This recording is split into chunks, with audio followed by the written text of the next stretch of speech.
الحمد لله رب العالمين والصلاة والسلام على سيد الأنبياء والمرسلين وعلى صحبه ومن تبعهم بإحسان إلى يوم الدين وبعد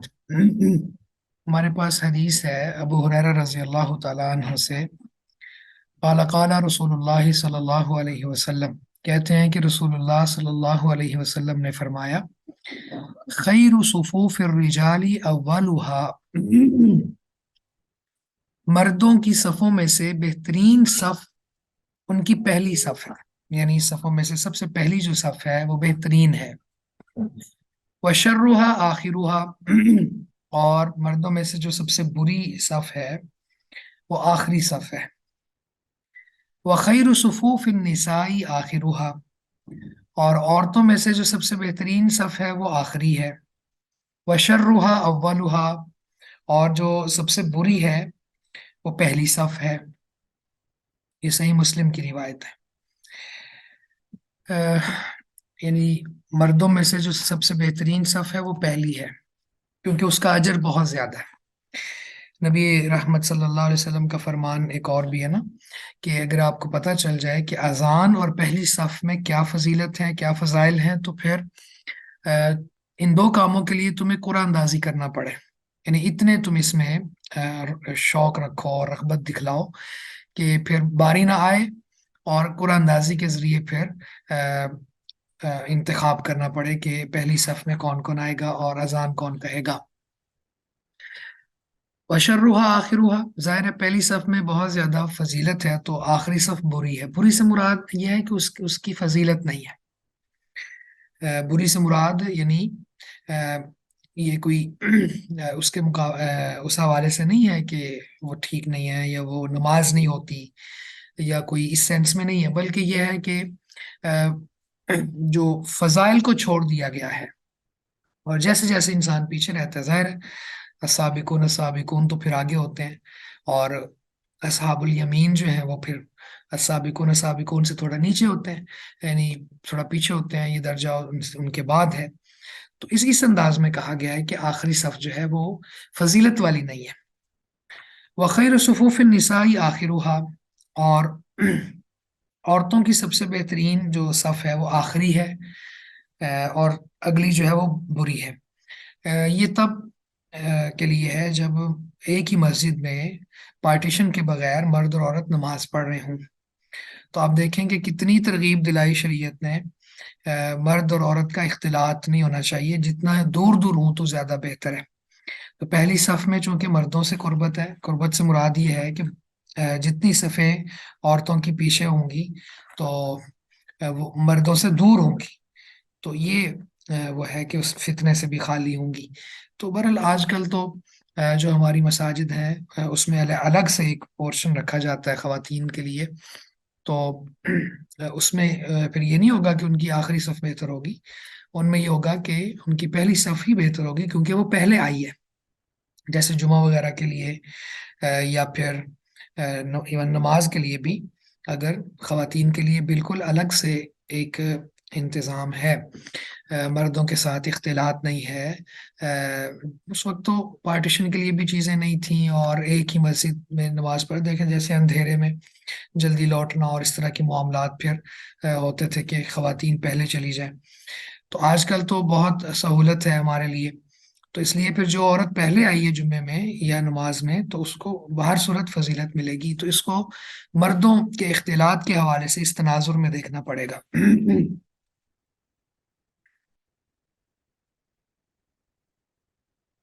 اسی طرح اگلی حدیث ہمارے پاس عبداللہ بن عباس رضی اللہ عنہما سے ہے، یعنی جب دو لوگ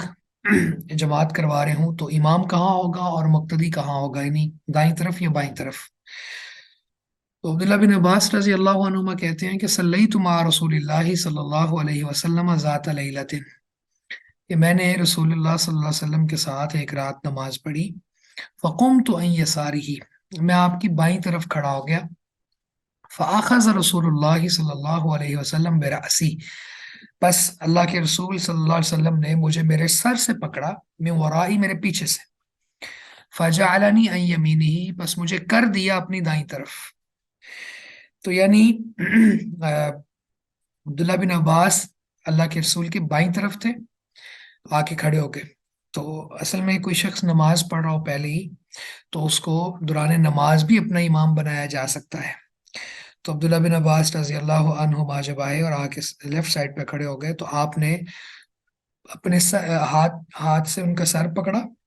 اور پیچھے سے گھما کے ان کو اپنی دائیں طرف کر دیا۔ تو اس میں کئی باتیں ہیں، ایک بات یہ بھی ہے کہ امام جو ہے وہ دائیں طرف بائیں طرف ہوگا، مقتدی دائیں طرف ہوگا۔ اور دوسری بات یہ ہے کہ دوران نماز کی کسی حیت کو برقرار رکھنے کے لیے یا نماز کے طریقے کو اس کی اپلیکیشن کے لیے اگر کوئی حرکت کی جائے تو وہ جائز ہوتی ہے۔ اب اللہ کے رسول صلی اللہ علیہ وسلم نے بھی اس کو پکڑ کے ایسے ہی لایا اور وہ بھی موو کر کے آئے ہیں، تو اتنی گنجائش ہے۔ یہ نہیں ہے کہ اب غلط طریقے سے ہی، غلط حیت سے ہی پوری نماز پڑھ لی جائے، نہیں، وہ جو اصل مقصود ہے طریقہ کار اس کو فالو کرنے کے لیے اگر کچھ ایسی باتیں بھی ہو جاتی ہیں، حرکت وغیرہ نماز کی اصلاح کے لیے، تو وہ جائز ہے۔ ایک اور بات بھی یہاں سے نکلتی ہے کہ دو لوگوں کی جماعت بھی ہو سکتی ہے، ٹھیک ہے۔ اسی طرح انس رضی اللہ تعالی عنہ سے مروی ہے، کہتے ہیں کہ صلی اللہ رسول اللہ صلی اللہ علیہ وسلم، اللہ کے رسول صلی اللہ علیہ وسلم نے نماز پڑھائی، فقمت انا و یتیم خلفہ، میں اور ایک بچہ جو آپ کے پیچھے کھڑے ہو گئے، وہ ام سلیم خلفنا، اور ام سلیم ہم سے بھی پیچھے کھڑی ہو گئی۔ یعنی اللہ کے رسول صلی اللہ علیہ وسلم نے نماز پڑھائی تو میں اور ایک یتیم لڑکا بھی اس سے مراد ہو سکتا ہے، ٹھیک ہے۔ یعنی ویسے تو غلام کا لفظ بولا جاتا ہے لڑکے کے لیے، تو یتیم کو یتیم کے معنی میں ہی رکھنا چاہیے، ہوتا یہ بھی بچہ ہی ہے، کیونکہ یتیم کی تعریف یہ ہے کہ وہ نابالغ بچہ جس کے والد فوت ہوئے ہوں۔ تو وہ یتیم لڑکا تھا، وہ اور میں، انس کہتے ہیں، ہم دونوں آپ کے پیچھے کھڑے ہو گئے اور ام سلیم ہم سے بھی پیچھے کھڑی ہو گئی۔ تو اس سے یہ ثابت ہوا کہ ایک عورت بھی نماز باجماعت میں شامل ہو سکتی ہے، اور اس کا پھر طریقہ کار پورا وہی ہے۔ اگر گھر میں ہم جماعت کروانا چاہیں جیسے تراویح اور اس طرح سے نوافل وغیرہ کی، تو سب سے آگے امام ہوگا، اس کے پیچھے اگر دو لوگ ہیں تو پھر پیچھے کھڑے ہوں گے، اگر ایک ہے تو ساتھ کھڑا ہوگا، دو ہیں تو پیچھے کھڑے ہو جائیں گے، اور پھر جتنی خواتین ہیں، ایک کم از کم تو ایک ہی ہوتی ہے، پھر جتنی بھی ہوں گی اس سے بھی پیچھے کھڑی ہو جائیں گی۔ تو اس میں بھی بہت سی چیزیں ثابت ہوتی ہیں۔ ایک بات تو یہ کہ مطلب جیسے میں نے کہا کہ اس طریقے کو فالو کیا جائے گا، دائیں بائیں کھڑا ہونے کی بجائے، پیچھے پیچھے کھڑے ہوں گے، اور پھر اس سے پیچھے خواتین کی صف ہوگی۔ اور اسی طرح سے ابھی ام سلیم جو ہیں یہ نبی مکرم صلی اللہ علیہ وسلم کے لیے نان محرم تھی، تو اگر فتنے کا خدشہ نہ ہو تو اجنبی عورت جو ہے وہ بھی مطلب کسی اجنبی مرد کی امامت میں نماز پڑھ سکتی ہے، ٹھیک ہے۔ تو یہ بھی، ویسے تو ام سلیم بہت بوڑھی تھی، علماء نے، فقہا نے یہ بھی لکھا ہے کہ وہ بہت بوڑھی تھی اور اللہ کے رسول کی دعوت کی تھی انہوں نے، تو آپ نے دعوت کو قبول فرمایا اور پھر وہاں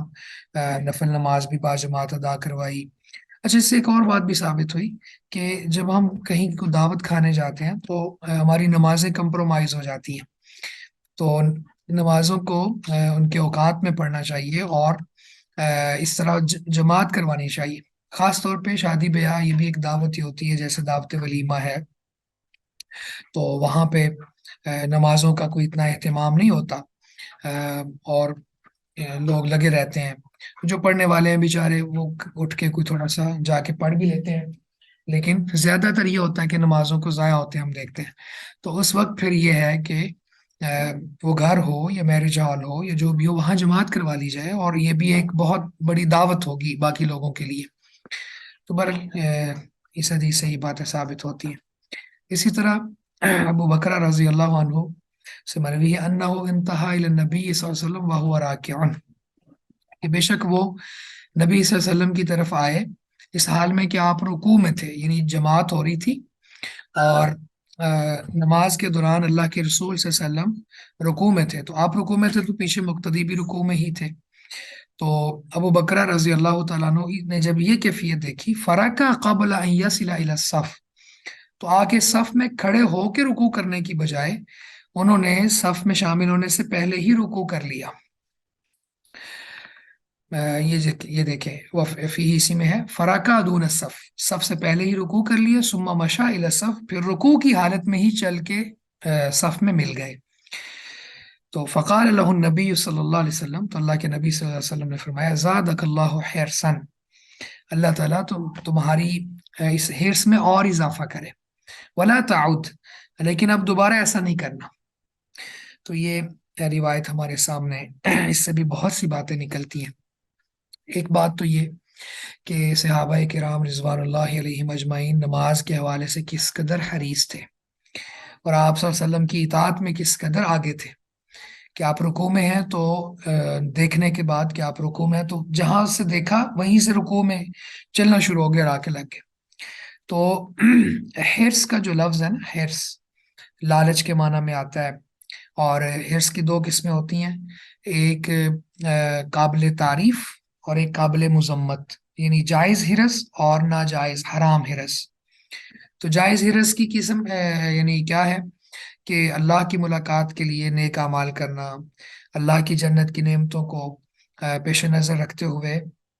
ان کو حاصل کرنے کی تمنا بھی کرنا، اور ان کے لیے کوشش بھی کرنا اپنے عمل کے ذریعے بھی اور اپنے ایمان کے ذریعے بھی۔ تو یہ حرص ہے جو قابل تعریف ہے۔ اور دوسری حرص، ایسا حریص بندہ جو صرف دنیا چاہتا ہے اور مال کے پیچھے بھاگا ہوا ہے اور اپنی آخرت کو بھولا ہوا ہے،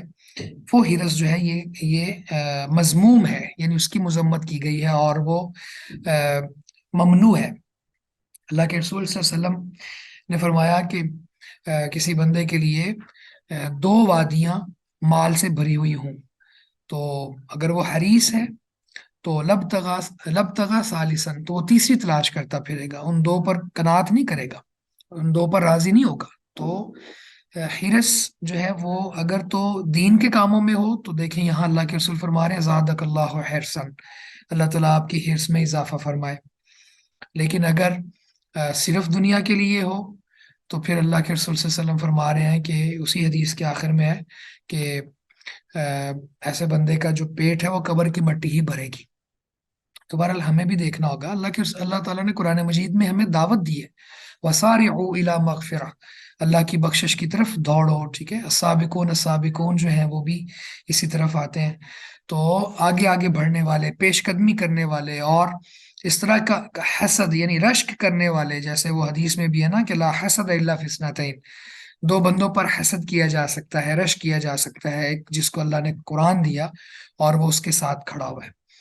فَهُوَ يَقُومُ بِهِ آنَاءَ اللَّيْلِ وَآنَاءَ النَّهَارِ، دن میں بھی اور رات میں بھی، یعنی اس کے فیصلے اس کے قرآن سے لیتا ہے، اس کا لائف سٹائل قرآن کے اکارڈنگ ہے، ٹھیک ہے، تو قرآن کے ساتھ کھڑا ہوا ہے۔ اور دوسرا وہ جس کو اللہ نے مال دیا اور وہ صبح و شام دن رات اللہ کے رستے میں خرچ کر رہا ہے، تو ایسے بندوں کے بارے میں حریص ہونا چاہیے کہ اللہ ہمیں بھی اس طرح کا بنائے۔ تو بہرحال یہاں پہ ایک بات تو یہ تھی۔ دوسری بات یہ ہے کہ ولا تعد، اب دوبارہ ایسا نہیں کرنا۔ تو جب کوئی مسئلہ معلوم نہ ہو تو اس وقت کوئی کام کیا جائے تو پھر بعد میں سمجھا دیا جائے تو اس وقت وہ معذور ہے، یعنی اس کو معلوم ہی نہیں تھا، تو جہالت عذر ہے بعض جگہوں پر، اس میں سے ایک یہ بھی ہے۔ تو اب چونکہ ابو بکر رضی اللہ تعالیٰ عنہ کو معلوم ہی نہیں تھا کہ ایسا نہیں کرتے، لیکن انہوں نے کیا، تو اللہ کے رسول صلی اللہ علیہ وسلم نے پھر سمجھاتے ہوئے فرمایا کہ تو نے بہت تیری حرص دیکھ لی، اللہ تعالیٰ اور اضافہ کرے، لیکن ایسا نہیں کرنا، ٹھیک ہے، یعنی نیک کام کے لیے مسجد میں آنے میں جلدی کرو، نماز باجماعت اور پہلی تکبیر کے ساتھ شامل ہونے میں جلدی کرو، لیکن یہ جو ہے یہ اس طرح کا انداز جو ہے یہ ٹھیک نہیں ہے، کیونکہ یہ وقار کے خلاف ہے، متانت کے خلاف ہے۔ آگے ہم ابھی انشاءاللہ دیکھ لیتے ہیں۔ اچھا، یہ ہمارے پاس حدیث ہے وابصہ بن معبد رضی اللہ عنہ سے، ان رسول اللہ صلی اللہ علیہ وسلم رأى رجلا يصلي خلف الصف وحده فأمره ان يعيد الصلاة۔ اب چونکہ نماز با جماعت کے مسائل چل رہے ہیں تو ایک مسئلہ یہ بھی تھا کہ اگر کوئی صف کے پیچھے نئی صف بنا لیتا ہے اکیلا آدمی، تو اس کی نماز ہوتی ہے یا نہیں ہوتی۔ ان رسول اللہ صلی اللہ علیہ وسلم، بے شک نبی مکرم صلی اللہ علیہ وسلم نے رعا دیکھا، رجلا نے ایک بندے کو، یصلی خلف الصف، جس نے صف کے پیچھے اکیلے نماز پڑھی، وحدہ اکیلے،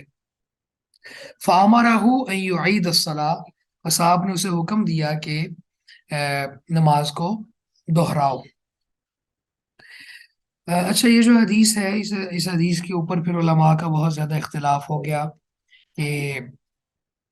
اب وہ نماز دہرائے، تو اس کی مختلف صورتیں اگر بنا لی جائیں تو پھر مسئلہ سمجھ آ جاتا ہے۔ وہ صورتیں یہ ہیں کہ پیچھے اکیلے نماز پڑھنے کی کئی وجوہات ہو سکتی ہیں، کئی صورتیں ہو سکتی ہیں، اس میں دو تقریباً یہ ہے کہ ایک یہ ہے کہ یا تو اگلی صف مکمل ہے، اس میں جگہ نہیں تھی ایک بندے کی بھی کھڑا ہونے کی، تو وہ پھر یہ پیچھے کھڑا ہو گیا، اور دوسرا یہ ہے کہ اگلی صف غیر مکمل ہے، یعنی اس میں جگہ تھی اور یہ پیچھے کھڑا ہو گیا، ٹھیک ہے۔ تو اب ان دونوں صورتوں کا الگ الگ حکم ہے۔ اگر تو آگے جگہ تھی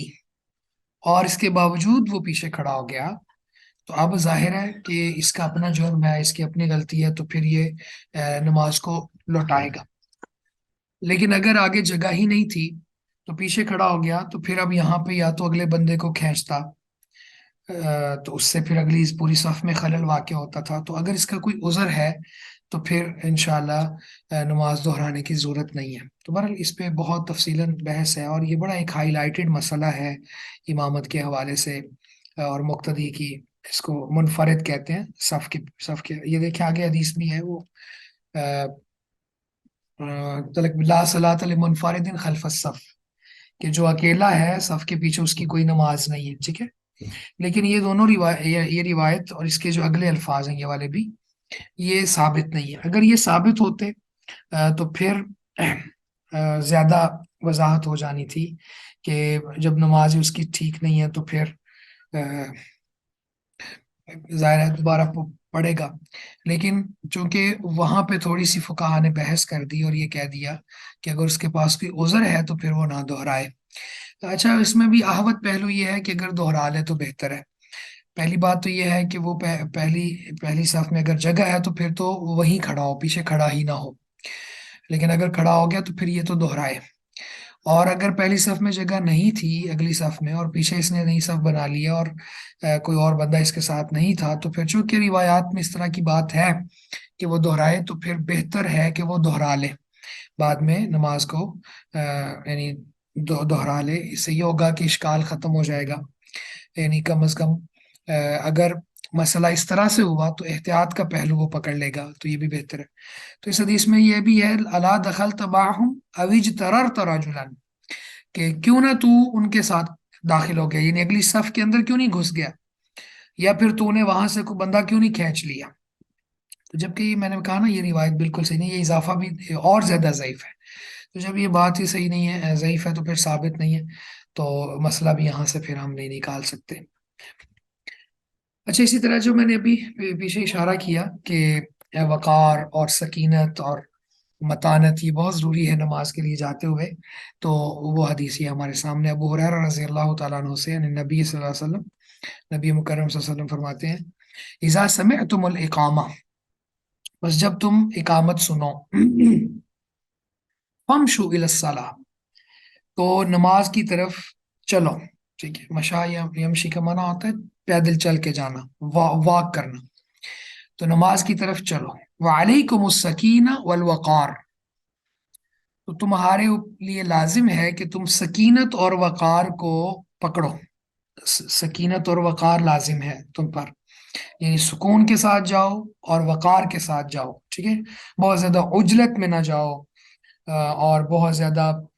بھاگتے ہوئے نہ جاؤ، اور ایسے بندے کا سانس پھول رہا ہو اور بھاگ رہا ہو اور مسجد میں داخل ہو رہا ہو تو ٹکرا رہا ہو نیچے، یہ چیزیں نہ ہو۔ ولا تسرعوا، اور تم جلدی نہ، جلدی سے مراد ہے عجلت۔ ایک جلدی وہ ہوتی ہے کہ جو وقار اور سکینت کو ملحوظ خاطر رکھتے ہوئے انسان کی تڑپ ہوتی ہے کہ میں جلدی جاؤں اور نماز میں شامل ہو جاؤں، اور چلتا وہ واک کرتے ہوئے جا رہا ہوتا ہے، بھاگ نہیں رہا ہوتا۔ لیکن ولا تسریو، جو یہ سرعت کا لفظ جو ہے، یہ اس میں ہے بھاگنا، دوڑنا، یہ وہ والی جلدی مراد ہے، عجلت کرنا، یہ نہ کرو۔ ہما ادرک تم فصل لو، بس جو تم پالو وہ پڑھ لو،